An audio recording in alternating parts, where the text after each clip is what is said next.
Viral ang Facebook post na ito ng isang lalaki. Kwento niya 6 na taon na raw siyang sinusundan ng isang babae na akala niya noon admirer niya lang.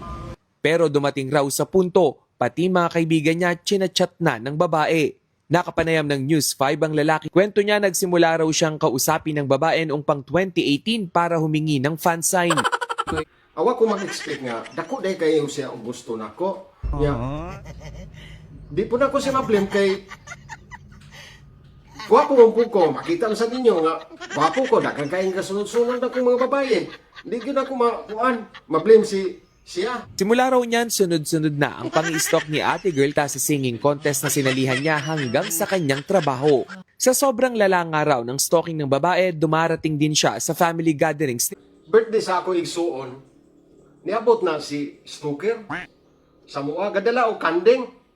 Nya, nalibog ko, kinsay ka, imbitar niya.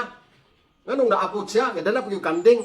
Hanto, nabalitaan na lang na mo nga, dahil di pa blatter, nga nawala ang kanding. Ang inabot daw tuloy ni sobrang trauma.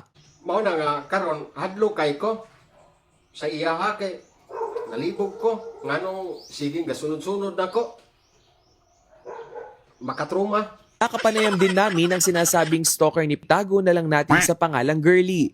Kwento ni ate, hindi naman daw niya sinasadya. Oh, pilingiro kay na siya. Abi ninyo, wala man jud ko gasunod-sunod anak niya. Na timing lang gyud ba nga kung asa siya padulong, mag-abot ra gyud me. Pero wala jud ko anak niya nagsunod-sunod. Depensa pa niya kung bakit message ang mga kaibigan at close naman daw kasi siya sa mga ito.